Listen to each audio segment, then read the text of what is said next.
So, what is up, folks? I hope you're having a good day wherever you may be. And on this day, I just didn't have anything to do really, so I decided I wanted to rank all 7 Spider-Man movies and make a video ranking them. So yeah, so I ranked them in order of worst to best. So yeah, I guess let's just get into it. So coming in at number 7 and last on the totem pole. It's probably like everybody's worst as far as Spider-Man movies, but it is Spider-Man 3. And of course, this was the third Sam Raimi movie that he got with Tobey Maguire. And this one just didn't live up to the first two, of course.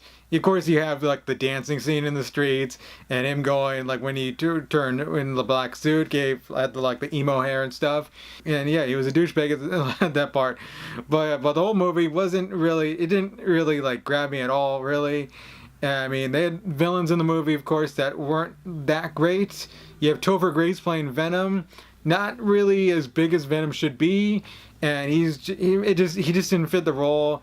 And I think he had like another, like, of course he had like what was it, like James Franco, of course, as Harry, of course, as the Green Goblin. I thought he was fine in the role. It was kind of cool seeing him as Green Goblin, sort of, I guess.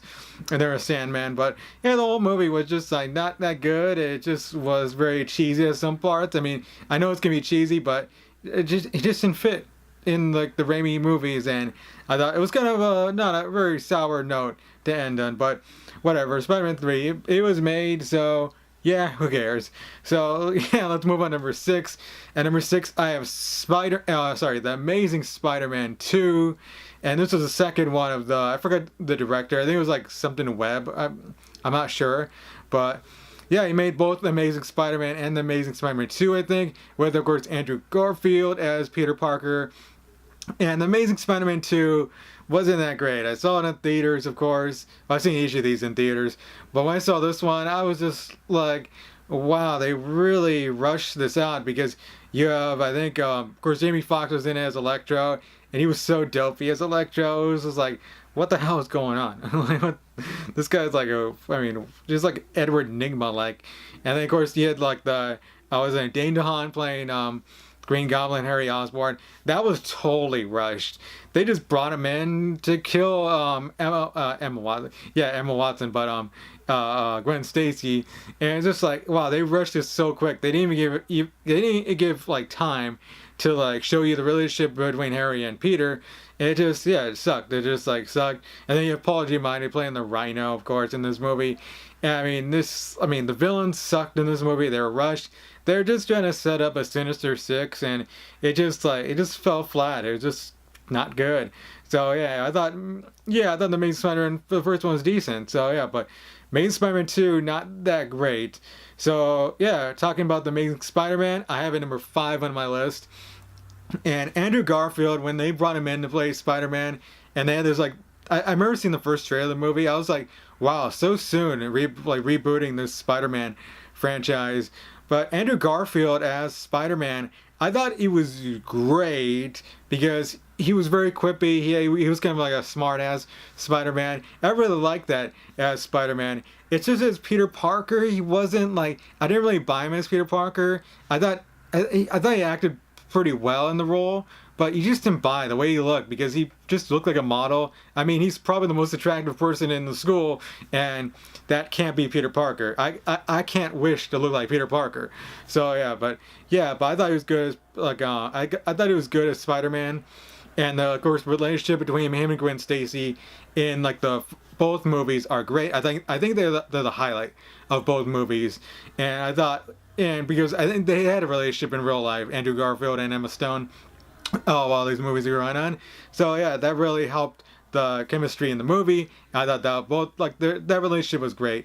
So that's definitely the thing I liked most about the movie. Of course, we had the Lizard in this movie. I thought it was a pretty decent villain, but overall, Amazing Spider-Man 1, the first one, decent movie. I actually kind of enjoyed it, but yeah, it's not as good as 4 that are on this list. So let's go to number 4, and that's the original Sam Raimi Spider-Man with Tobey Maguire. And this one was good, and I thought it was just like great way to get like Spider-Man on the big screen. Of course, we didn't really have the expectations for a live-action Spider-Man. Yeah, I thought Tobey Maguire really fit the Peter Parker well role. I thought, did I mess up there? But yeah, I thought he fit the Peter Parker role very, very well. Spider-Man, he was pretty cool as Spider-Man. I like him as Spider-Man. Maybe not as good as Andrew Garfield or Tom Holland as Spider-Man, but I thought he was good. He was pretty good, and I thought kind of the relationship with him and Mary Jane, played by Kirsten Dunst. I thought it was okay. It wasn't like that great, but overall it was good. Spider-Man was good. I mean, he got Willem Dafoe playing. I thought he did very, very well as the Green Goblin, as Norman. It's just like the way they have the suit. I mean, you have kind of like a Willem Dafoe has that kind of face that would probably fit the Green Goblin, and they put him in a helmet, and it was just like, I mean, it's not the Green Goblin, but like it's not the Green Goblin as we know from the comics. But he was good in the role. I thought Willem Dafoe, his performance in the movie, like made it very like you could buy from his performance. So I thought, yeah, he was good. He was like he got it done. And as far as Spider-Man, it was good. It was good. It was a good start to the Spider-Man franchise under Sam Raimi. But yeah, it's number 4 on my list. Going to number 3, we have Spider-Man Homecoming. And yes, this is the first MCU Spider-Man movie after he, of course, debuted in Captain America Civil War. And I think that Tom Holland is the perfect blend of Spider-Man and Peter Parker. Because, as I said, Andrew Garfield was a great Spider-Man. Tobey Maguire really fit Peter Parker well.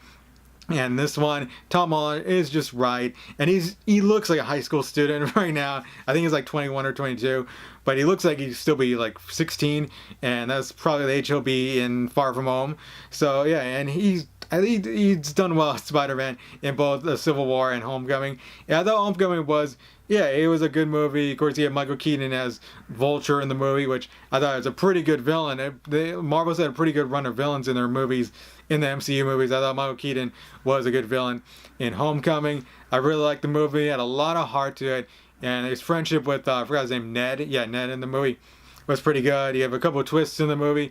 Or I think one twist, not a couple. But yeah, overall, Spider-Man Homecoming was the Spider-Man movie I really wanted. And it was a really great way to get his story moving along in the MCU, going into like the Avengers, and then of course Far From Home later this year. So we'll see how that movie does. But as far as Spider-Man Homecoming comes up 3 in my list, let's go to number 2. And at number 2, I have Spider-Man 2.